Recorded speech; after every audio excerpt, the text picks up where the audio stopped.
제가 이렇게 긴 숨을 쉬었죠. 자, 여러분, 제가 만약에 숨을 쉬지 못한다면 어떻게 될까요? 죽어요. 그렇습니다. 죽습니다. 마찬가지입니다. 기도는 영혼의 호흡입니다. 우리가 기도하지 않으면 죽습니다. 기도는 아무리 강조해도 지나치지 않는 것이죠. 기도에는 다양한 형태가 있습니다. 새벽기도, 철야기도, 산상기도, 금식기도, 합심기도, 통성기도, 묵상기도, 화살기도, 관상기도도 수없이 많은 기도의 방법들이 존재를 합니다. 하지만 어떤 기도가 특별히 중요하다 이렇게 말할 수는 없습니다. 왜냐하면 기도는 방법이 중요한 것이 아니라 방향이 중요하기 때문입니다. 방향이 중요하기 때문이에요. 아르헨티나의 복음주의 목회자였던 카를로스 오르티즈라는 목사님이 이런 책을 쓰셨어요. 우리의 기도 대부분이 천국에서 휴지 조각처럼 버려진다. 우리의 기도 대부분이 천국에서 휴지 조각처럼 버려진다. 이런 제목의 글을 쓰셨습니다. 자, 이것은 우리의 기도의 방향이 얼마나 잘못되었는지를 질타하는 그러한 책입니다. 여러분, 기도의 내용은 곧 그 사람이 영성과 삶의 진면목을 보여주는 것입니다. 기도를 잘하면 많은 상급을 쌓게 되고 영적으로 빠르게 성장할 수 있습니다. 그러므로 하나님께 영광을 돌리게 되고 하나님의 나라가 더욱더 확장되는 것이죠. 오늘 본문은 주기도입니다. 주님께서 가르쳐주신 기도죠.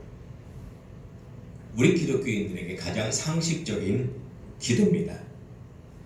교회 생활에서 너무나 많이 사용하는 기도물이지만 그 진실을 바로 아는 사람은 그렇게 많이 있지 않은 것 같습니다. 주기도는 우리 그리스도인들의 삶의 올바른 방향을 제시해주는, 어떻게 살아야 할까? 어떻게 사는 것이 하나님께 영광을 돌리는 삶일까? 어떻게 사는 것이 많은 상급을 쌓을 수 있는 삶일까? 어떻게 사는 것이 영적으로 빠르게 성장할 수 있는 삶일까를 우리에게 알려주고 있는 그런 내용입니다. 자, 그럼 우리가 한 절 한 절씩 보면서 알아보도록 하겠습니다. 자, 제일 먼저 하늘에 계심입니다. 하늘에 계심. 하늘에 계심. 이 땅에 계심이 아니고 하늘에 계심. 이 말은 이 땅의 집착을 버리고 천국을 추구하라는 그런 의미입니다. 우리 그리스도인은 천국의 시민권자입니다. 그래서 천국을 얻기 위해서 이 세상을 버리며 사는 사람이 그리스도인입니다. 이 세상을 얻으며 살고 이 세상을 소유하며 사는 사람이 아니라 이 세상을 포기하며 사는 사람, 이 세상을 버리며 사는 사람이 그리스도인이라 그런 의미입니다. 우리 종말의 그리스도인들은 세상에 너무 집착하는 경향이 강한 것 같습니다. 그래서 우리 종말의 그리스도인들을 향한 성경의 경고가 나옵니다. 누가복음 21장 34절에 보면 너희는 스스로 조심하라. 그렇지 않으면 방탕함과 술 취함과 생활의 염려로 마음이 둔하여지고 뜻밖의 대환란이 덫과 같이 너희에게 임하리라. 이렇게 나옵니다. 뜻밖의 대환란이 덫과 같이 너희에게 임하리라. 여러분, 신앙생활의 목적이 세상을 포기하고 버리기 위한 것이 아니라 세상을 얻어서 누리기 위한 거라면 어떻게 되겠습니까? 그렇게 되면 안 됩니다. 교회가 세상을 위해 존재하는지 아니면 천국을 위해 존재하는지 대단히 혼란스러운 것이 바로 지금의 상황입니다. 정말 우리는 무엇을 위해서 살까요? 교회는 무엇을 위해서 존재하는 걸까요? 저 남원의 동강원이라는 수도원이 있는데요. 거기 가보니까 그 원장님 고 김준호 선생님인데 그 원장님의 방에 들어가니까요. 그 방벽에 그분이 쓴 시가 걸려 있었습니다. 너무나 그 짧으면서도 은혜가 되고 감동이 되는 시라 제가 그걸 외워왔어요. 이런 시입니다. 버리는 기쁨, 버리는 기쁨. 내가 세상을 버리는 기쁨. 떠나는 기쁨, 떠나는 기쁨. 내가 세상을 떠나는 기쁨. 이런 시입니다. 버리는 기쁨. 내가 세상을 버리는 기쁨. 떠나는 기쁨, 내가 세상을 떠나는 기쁨. 정말 짧은 시지만 이분의 일생을 증명해주는 그러한 시입니다. 그리스도인으로서 어떻게 살아야 될 것인가? 하나님의 영광을 위해서 어떻게 살아야 될 것인가? 교회의 정체성, 우리 그리스도인의 정체성을 분명히 알려주고 있는 그런 시라고 생각합니다. 여러분, 예수 믿고 난 후 자꾸 세상 것으로 채우려 하기 때문에 우리는 절망과 우울에 빠지는 것입니다. 앞으로 수많은 교인들이 세상을 포기하지 못해서 배교하고 적그리스도 표를 받게 될 날이 머지 않았습니다. 롯의처처럼 불타오르는 소돔성을 포기하지 못하고 뒤를 돌아다와서 소금 기둥이 되는 그러한 사람들이 너무나 많이 나올 거라 그런 뜻입니다. 자, 그 다음 계속 보도록 하겠습니다. 우리 아버지요 라고 나오죠. 우리 아버지요. 우리 아버지요. 여러분, 전 세계는 종교가 약 8억 개 이상의 종교가 있습니다. 8억 명의 신이 있어요. 그리고 공식 종교만도 2,500개의 종교가 있습니다. 지구상에. 그런데 이 수많은 종교 중에서 하나님을 아버지라고 부르는 종교는 기독교밖에 없습니다. 기독교만이 하나님을 아버지라고 부릅니다. 하나님과의 사무적이고 형식적인 관계가 아닌 인격적인 관계를 맺으라는 그런 의미입니다. 하나님 우리 아버지요, 하늘에 계신 우리 아버지요 라는 겁니다. 여러분, 하나님은 우상이 아닙니다. 허상이 아닙니다. 실존하시는 살아계신 인격체가 바로 하나님이십니다. 하나님은 지금 이곳에 우리와 함께 계십니다. 할렐루야. 그래서 타종교는 경건한 의식과 수도적인 삶을 추구하지만 우리 기독교는 거룩한 삶과 산제사 드리는 생활 영성을 추구합니다. 하나님과 인격적인 관계가 맺혀지지 않는다면 심판날에 우리의 모든 것이 나무나 불로 지어진 집처럼 다 타버리고 말 것입니다. 오직 하나님과 사랑의 인격적인 관계를 맺은 것만이 타지 않고 빛을 발할 것입니다. 여러분, 요한계시록 2장에 보면 에베소 교회 사역자에 대해서 나옵니다. 이 사람은 정말로 하나님을 위해서 잘 참고 견디며 충성스러운 사역자다라고 증거를 합니다. 그런데 문제는 하나님과의 관계가 사무적이었습니다. 종교적이었습니다. 그래서 하나님께서는 에베소 교회 사역자의 촛대를 옮기겠다라고 책망하고 계십니다. 여러분, 아무리 전도를 많이 해도, 아무리 기도를 하루에 5시간, 6시간 해도, 아무리 일평생 새벽 예배 한 번도 안 빠지고 나와서 하더라도, 아무리 10에 2조, 3조를 한다 할지라도 하나님과의 관계가 종교적이거나 비인격적이거나 사무적이면 안 됩니다. 그러면 아무 소용이 없는 것입니다. 하나님과의 관계가 인격적이어야 돼요. 천지 만물을 창조하신 하나님은 우리의 아버지가 되시는 분입니다. 하나님은 공포의 대왕도 아니고 우리의 종도 아닙니다. 그래서 하나님과의 사랑의 인격적인 관계를 맺고 친밀한 교제를 나누는 것이 대단히 중요하다는 겁니다. 친밀한 교제를 나누는 것이 대단히 중요하다는 거예요. 하나님과의 친밀한 사랑의 관계를 맺고 살았던 어떤 한 신앙인은 이렇게 기도했습니다. 아버지, 이 몸을 아버지께 드리오니 좋으실 대로 하십시오. 저를 어떻게 하시든지 감사드릴 뿐입니다. 저는 무엇이나 준비되어 있고 무엇이나 받아드리겠습니다. 아버지의 뜻이 저와 모든 피조물 위에 이루어진다면 아낌없이 제 몸을 드리고 아버지의 뜻을 따르는 것이 바로 저의 어쩔 수 없는 사랑입니다.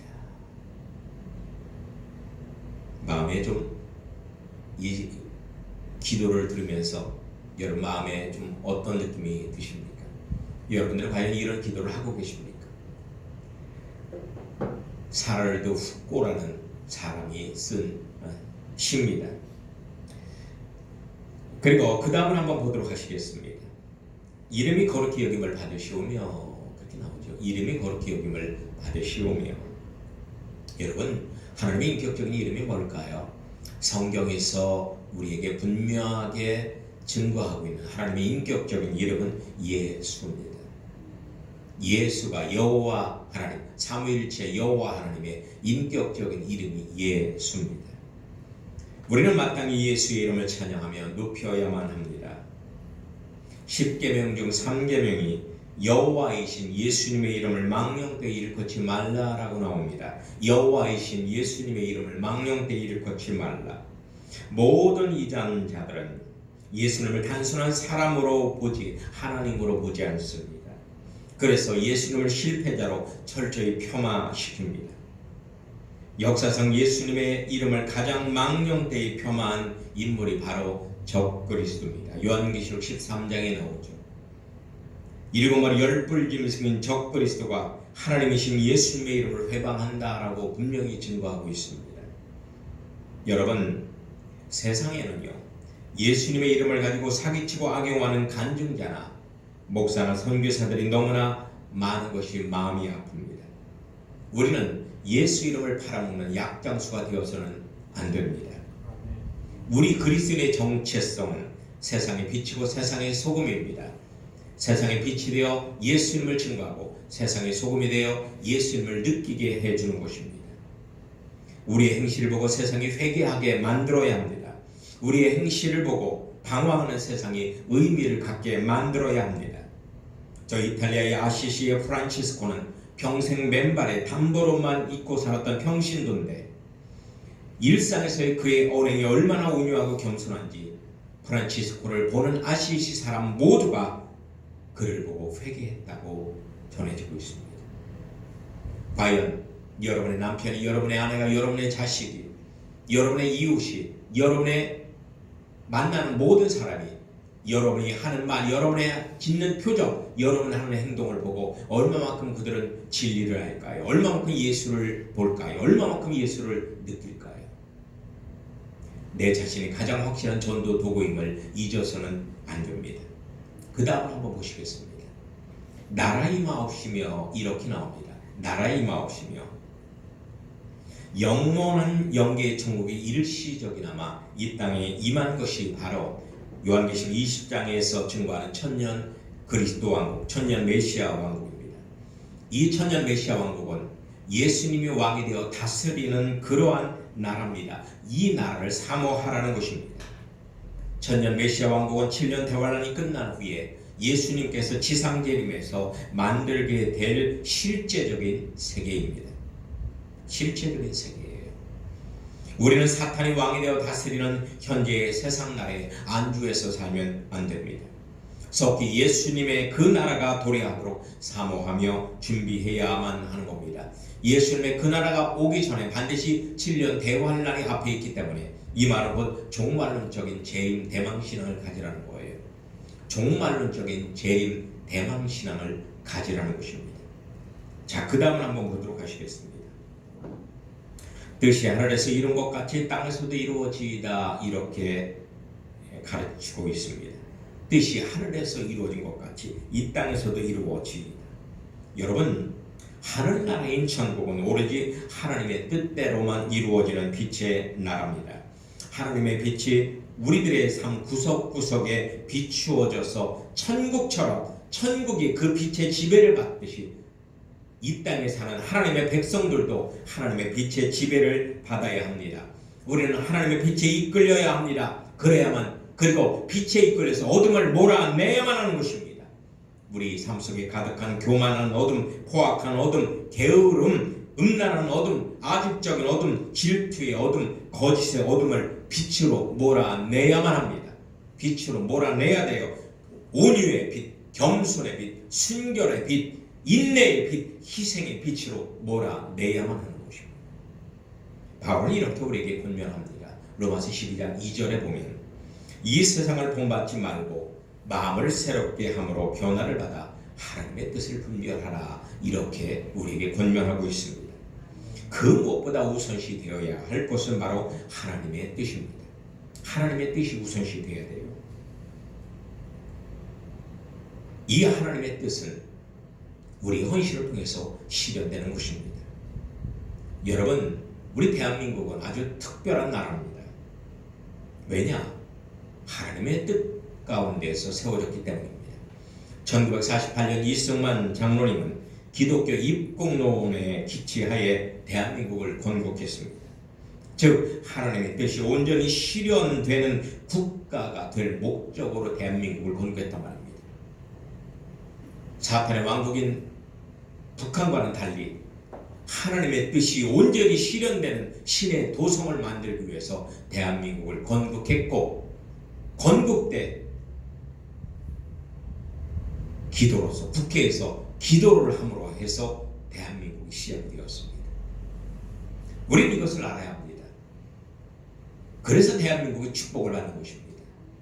전 세계 역사가들이 아무리 연구해도 단순간에 대한민국이 가장 세계에서 못 사는 나라가 가장 잘 사는 나라가 된 이유를 증명해내지 못하는 겁니다. 그건 바로 대한민국이 하나님의 축복을 받았기 때문입니다. 그 축복은 바로 대한민국의 건국 이년부터 시작된 거예요. 기독교 입국론, 하나님의 영광을 위한 나라, 하나님의 뜻이 실현되는 나라. 그래서 성경이 헌법이 되는 나라가 되어야 합니다.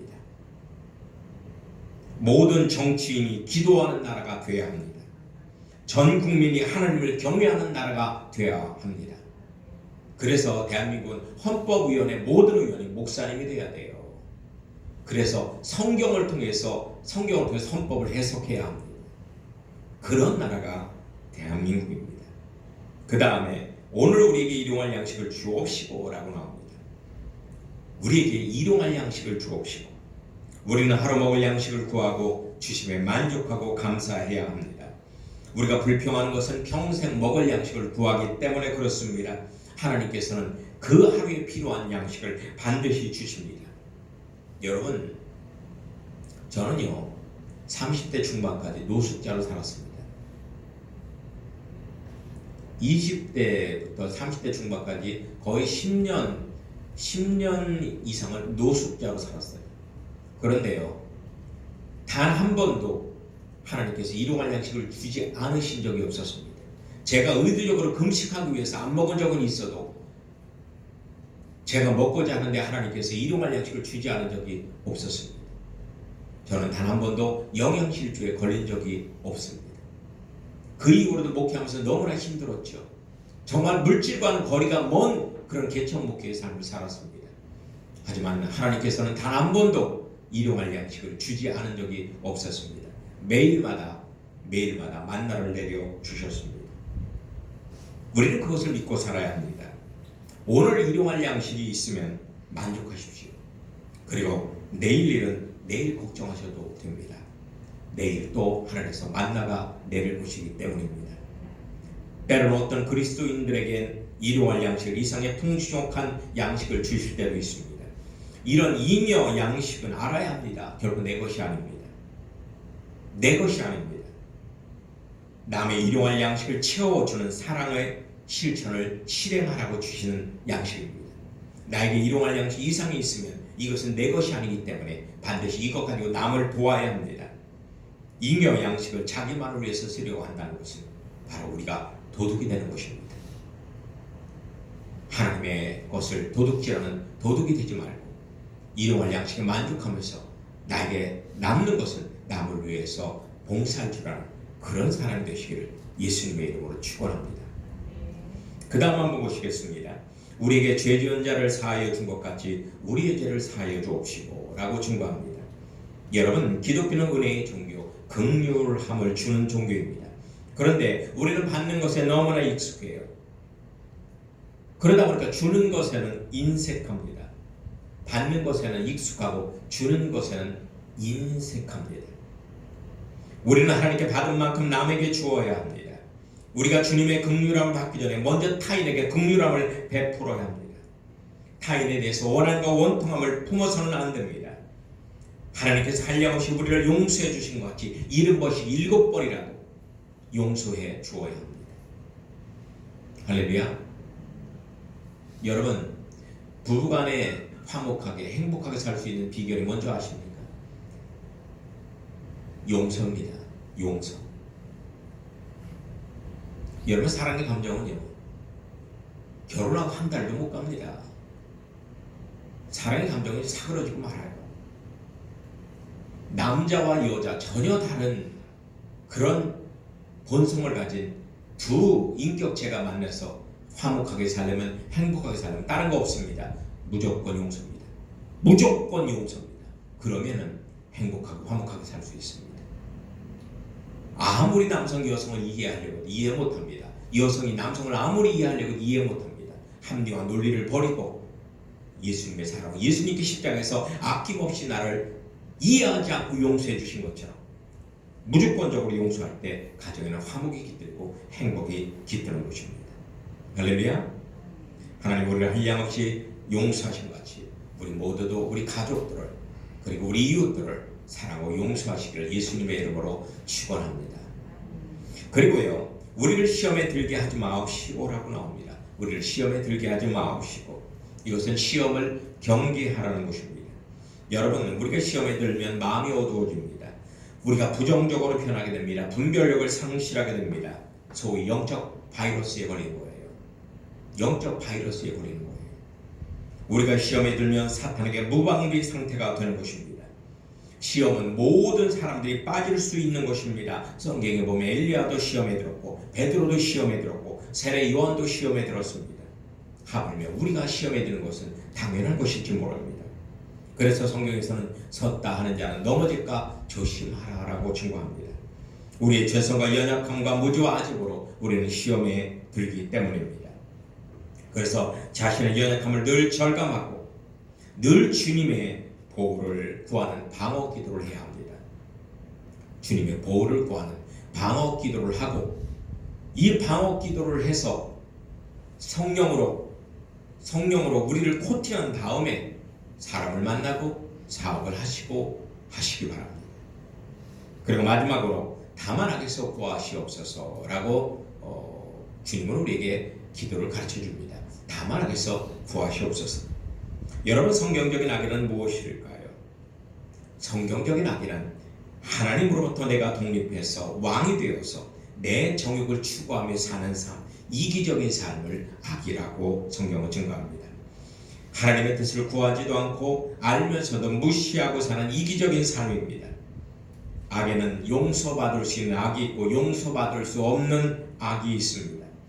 이 주기도에 나오는 악은 바로 용서받을 수 없는 사망에 이르는 악입니다.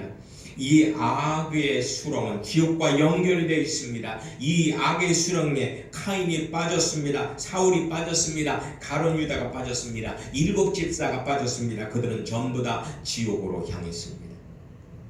이 악은 성령 회방죄라고 하는데 히브리서 6장에는 예수님을 십자가에 2번 못 박는 죄다 그렇게 나옵니다. 예수님을 십자가에 2번 못 박는 죄다. 바로 예수님과 십자가의 도를 부인하는 배교죄입니다.